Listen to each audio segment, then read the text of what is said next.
Yo, welcome back to the channel. The summer transfer window has closed. Some record-breaking deals, some exciting deals, some wild deals, and of course, some smart business deals as well. So I'll be breaking down some of them. I'll be speaking about the 3 biggest winners and the 3 biggest losers of the summer transfer window. Okay, starting off with my 3 biggest winners of the summer transfer window. It's only right that I start off with the biggest spenders of the window, and for me, probably the best window I've ever seen, Liverpool Football Club. And it does kind of hurt me to say this as a Manchester United fan. It is quite painful to have witnessed what Liverpool have done over the summer window. To start off with, I want to speak about the Alexander Isak deal. Of course, it's been reported that he signed for 144 million euros. Which comes down to around 130 million pounds. Obviously, the record-breaking transfer in Premier League history. Man, I can't lie to you, man. It's over, man. It's over, man. Whatever aspirations you had this season, Arsenal, Man City, Chelsea, just forget about it. Because I think Liverpool, what they've done in this summer transfer window, someone should have intervened. Donald Trump, FBI, the government, the Avengers, somebody should have intervened and blocked that move, because how they were able to get Isak after already spending a record-breaking transfer on Wirtz, while also bringing in Ekitike, and they're also having to bring in Kirkes, Frimpong. They've spent quite a large amount of money this summer, over £400 million. And some of the business that Liverpool have done this window, like I said, it's probably the best window I've ever seen. Of course, Isak being the biggest one, the biggest talking point. Incredible footballer, incredible player. Of course, the transfer saga stretched throughout the entire summer. You had him with the whole situation with Newcastle, and quite understandable when you have a player of that ability, of that age as well, with the record that he's already got in the Premier League. And for me, probably the second best striker in the league after Erling Haaland, and probably one of the best strikers in the world. The fee makes sense, you know. That's the type of fee you want to pay for those type of players. So it's understandable in today's market when players are going and strikers are going for £80 million, £70 million without really being proven. It kind of only makes it right for someone like Isak, with his pedigree, with his goal scoring record, with his potential and his age, to be going for the amount of money that he has gone. So with that being said, I do think it's great business for Liverpool. I do think after them winning the title last season, obviously once you won the title, you're always looking for ways to improve and kind of build on that. And I think they've done that really well in this window.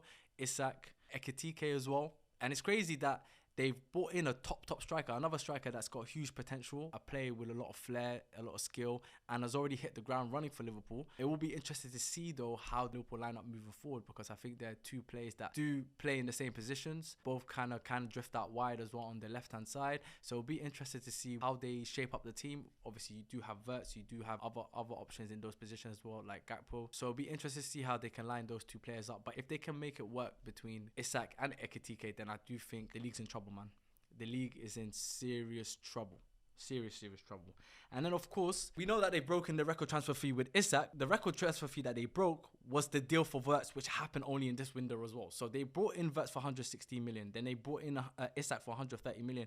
I'll be honest with you, I respect it, man. And people obviously have had their say in terms of what they think about Liverpool spending, the amount of money that they have in this window. But look, last season, they didn't spend anything. They only brought in Chiesa for about 12 million. You also look at the fact that they won the Premier League, so the winnings from the Premier League, the fact that they got the new deal with Adidas, the new sponsorship deal, also the fact that they've extended Anfield, so they're making in more sales. They got the money this summer to spend how they spent. And fair play to them. When you're champions, you want to always look for ways to improve, and I think they've done that really well this window.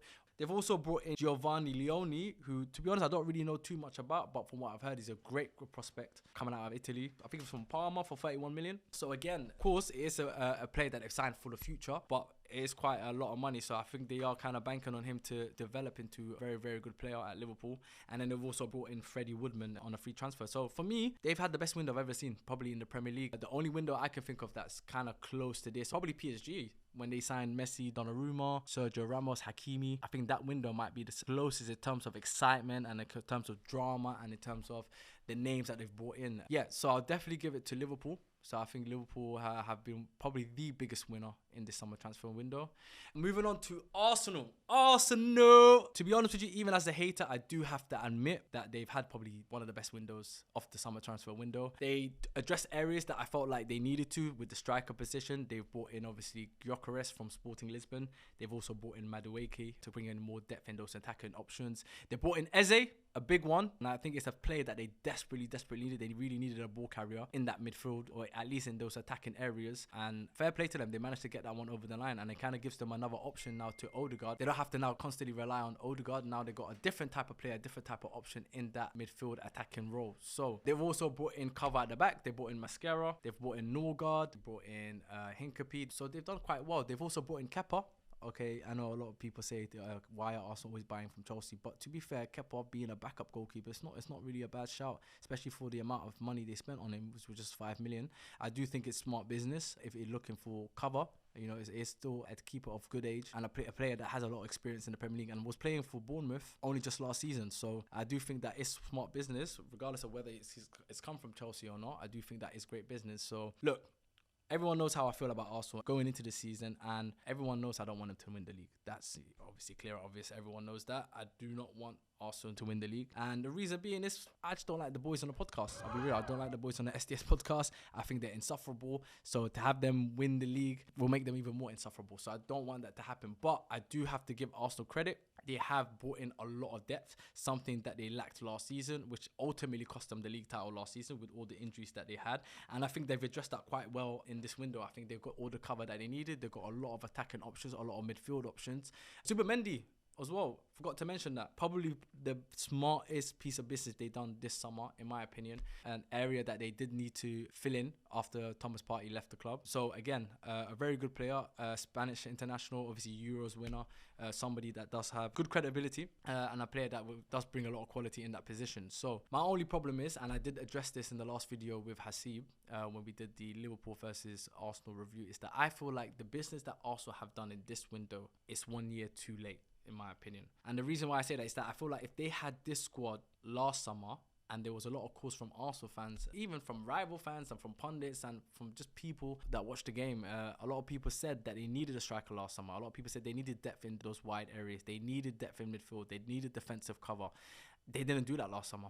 And I think that's what ultimately cost them the league title last season with the injuries they had. And now that they've done it this year, which is good, they've addressed the areas, they've got the players they needed, but I feel like everybody else around them have also strengthened as well. And I think that puts them in a position where now they, even though they've got a much better squad, probably the best squad I've seen since they moved into the Emirates Stadium, it's still going to be a huge task and a huge fight for them to win the league title this year, because I still have Liverpool as favourites, especially given the fact that Liverpool won the league last season without spending, and now they've literally had probably the best window we've ever seen in Premier League history, in my opinion. It's going to be a very tough task, and this is obviously coming off the back of their defeat on Sunday to Liverpool at Anfield, so it'll be interesting to see how the title race shapes up from there. And moving on to the last big winner of the summer transfer window, Sunderland Football Club. The reason why I've kind of gone for Sunderland is because we know obviously the last couple of years or last 2-3 seasons, a lot of the promoted teams have gone straight back down, and I feel like that's gone down to the quality of the teams. A lot of the teams that have been promoted still look like championship sides competing in the Premier League, and what you've seen in the last couple of years is all the promoted teams going straight back down.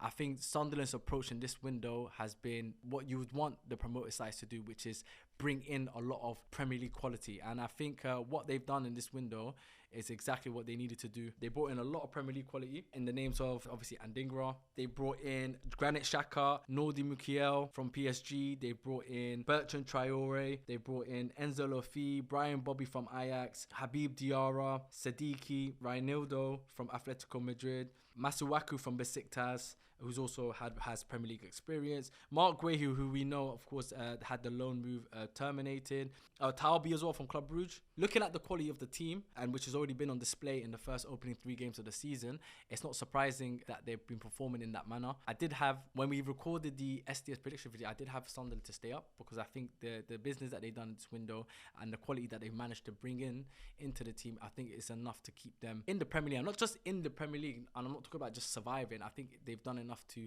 stay in the Premier League comfortably for next season. The standout transfer for me has to be the Granit Xhaka one. I think bringing in a player of that quality with that level of experience and making him captain already is obviously a big statement, because he's somebody that we know brings in a lot of leadership qualities, and you can also see instantly what kind of impact he's already having on the players moving forward. So I do have Sunderland to stay up. I do think they will stay up. I think the business that they've done have been amazing. I think they have a lot of quality to stay up in the Premier League, and that's why I have them as my 3rd biggest winner in the summer transfer window. Okay, so moving on to the 3 biggest losers of the summer transfer window. I'm going to start off with the first one, and the one that's glaring in my face right now, Newcastle United. And for obvious reasons, and it's not just because of the drama obviously with Alexander Isak. I don't think it's just on that. I just also think throughout this whole window, they've just been getting aired left, right, centre, man. Yeah, players just telling them, hold that. Nah, I'm not coming to you. I don't want to come to you. Nah, Newcastle's too cold. Nah, Newcastle's just meaty. Yeah, the weather's not great there. I'm just hearing a lot of players just turning their eye to Newcastle, and they've missed out on a lot of potential targets. I think a lot of their first choice targets in a lot of positions have simply just chosen not to go to them and chosen to go elsewhere. You obviously have Mbeumo as an example. You have Mark Guehi as another example. He had the opportunity to go to Newcastle early in the window, was obviously holding out for Liverpool. And yeah, it's just quite a few others. I think they missed out on a lot of key targets and obviously had to compromise and find other options. And then obviously coupled with the whole Alexander Isak situation, which literally dragged throughout the entire summer. And to be honest with you, my opinion is if you want to move with intent and you want to make yourself renowned as one of the biggest clubs in the league and also in world football, you can't hold a player hostage like that. You can't go on your knees and force a player to stay. You know, once a player has kind of declared that they don't want to play with you, you have to move with a bit of pride and accept that you only want to keep players at your club that want to play for the badge.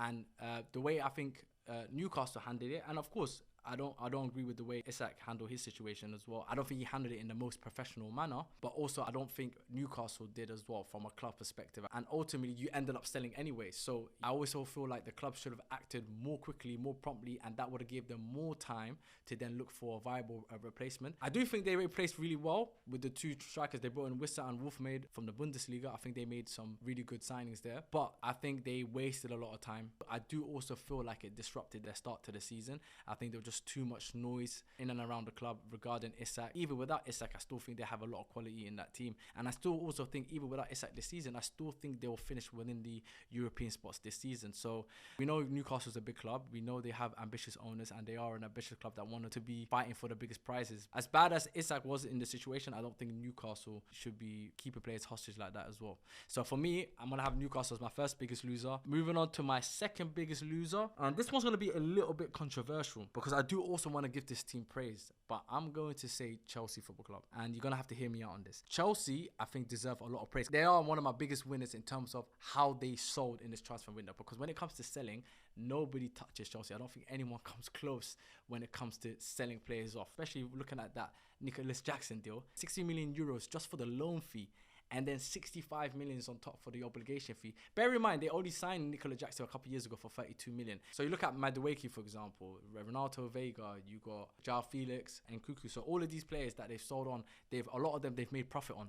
They've made profit on those players. So when it comes to selling, I think Chelsea have been excellent. I don't think any club in world football sells the way Chelsea sell, and credit to them. I just think in terms of buying, I do feel like I need to criticize them. I do think the João Pedro and Liam Delap are good deals. I do think they're really good deals, especially Liam Delap, given that of his age, his potential, and the fact they only managed to get him for 30 million. I think is a great deal. I think João Pedro as well, they got him for a reasonably fair price for the quality of player that he is. But then I also feel like the Garnacho deal, the Gittins deal, it's not really making sense for me. I think some of the wingers that they had previously and then some of the wingers that they're bringing in now, I don't think there's much of a difference in terms of quality. I don't think that they are... Yes, Estefal's coming, but Estefal was a deal that had already been done previously. I do think Estefal will go on to be a really, really good player for Chelsea. But when it comes on the left-hand side, I think the players that they've sold and then the players that are bringing in, I don't think there's much quality in those wide areas. And the ones I'm speaking about specifically is Gittins and Garnacho. Yes, I think there is potential there for those players to really, really develop.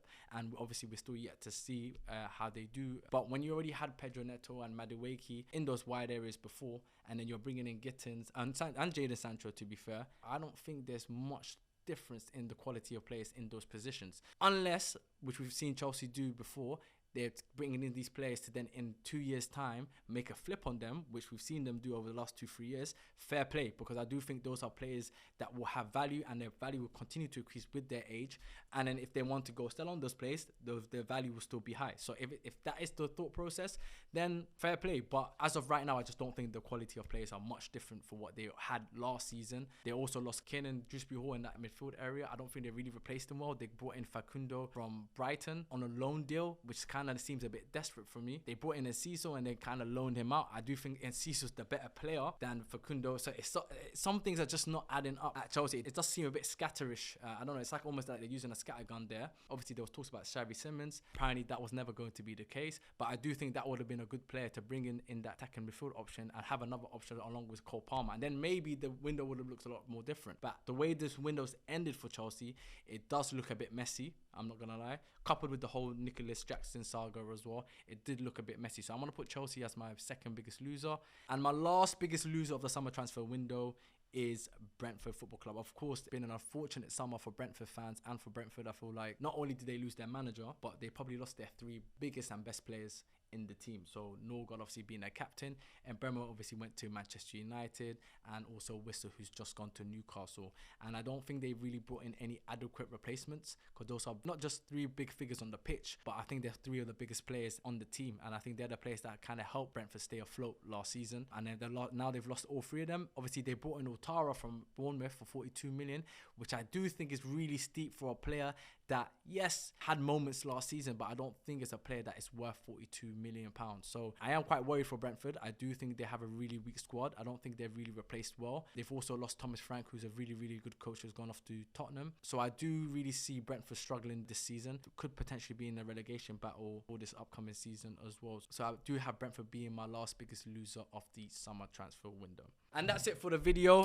Thank you for watching. If you managed to get this far into the video, make sure to like, comment and subscribe, and I'll see you at the next video. Peace.